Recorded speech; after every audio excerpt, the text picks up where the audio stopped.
আসসালামু আলাইকুম। ইরান প্রবলভাবে ফিরে এসেছে। দখলদার রাষ্ট্রটি বৃহস্পতিবার ইরানে অতর্কিতভাবে যে হামলা চালিয়েছে, হামলার ফলে ইরানের যে ক্ষতিগ্রস্ত হয়েছে, ইরান ব্যাপকভাবে ফিরে এসেছে। দখলদার রাষ্ট্রটি হামলার পর অনেকেই মনে করছেন ইরান কেন পাল্টা হামলা চালাচ্ছে না। আসলে ইরান পাল্টা হামলা চালাইনে ইরান সব কিছু গুছিয়ে উঠতে সময় লেগেছে। আর ইরানের চেইন অফ কমান্ড ভেঙে পড়েছে। ইরানের আকাশ প্রতিরক্ষা ব্যবস্থাকে ইসরায়েল সাইবার অ্যাটাক চালিয়ে অকেজো করে দিয়েছে। ইরান তখন হতাশাগ্রস্ত হয়ে গেছে। সব কিছু গুছিয়ে ইরান পাল্টা হামলাটি চালিয়েছে শুক্রবার রাতে ইরান 2 দফায় প্রায় 150টি ব্যালিস্টিক এবং ক্রুজ ক্ষেপণাস্ত্র দিয়ে ইসরায়েলে হামলা চালিয়েছে। ইরানের ব্যালিস্টিক ক্ষেপণাস্ত্র এবং ক্রুজ ক্ষেপণাস্ত্র হামলার ফলে তছনছ হয়ে গেছে তেল আবিব সহ ইসরায়েলের মোট 20টি স্থান। এতে ইসরায়েলের একজন নিহত সহ 61 জন আহত হয়েছে বলে জানিয়েছেন ইসরায়েল। তবে ইসরায়েল সবসময় তথ্য গোপন করেন।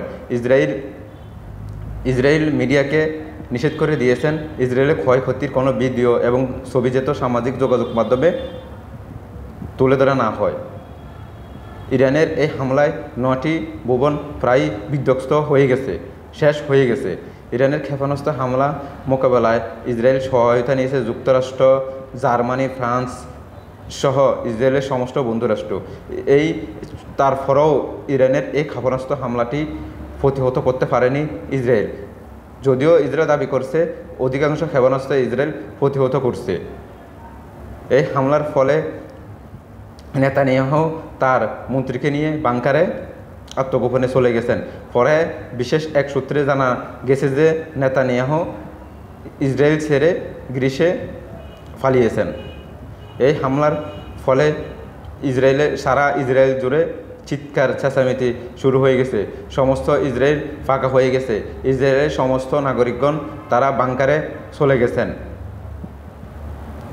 ইসরায়েলের বিভিন্ন তেল আবিব, জেরুজালেম সহ ইসরায়েলের বিভিন্ন স্থাপনায় এই হামলায় বিধ্বস্ত আগুন ছড়িয়ে পড়েছে।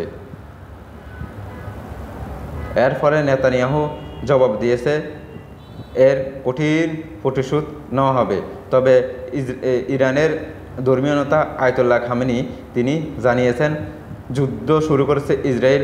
আল্লাহর রহমতে, আল্লাহর দয়ায়, আল্লাহর করুণায় এই যুদ্ধ শেষ করবে ইরান মাত্র নমুনা দেখাইছে হামলার। এখনও মূল কাজ বাকি আছে। ইরান এমন হামলা করবে যা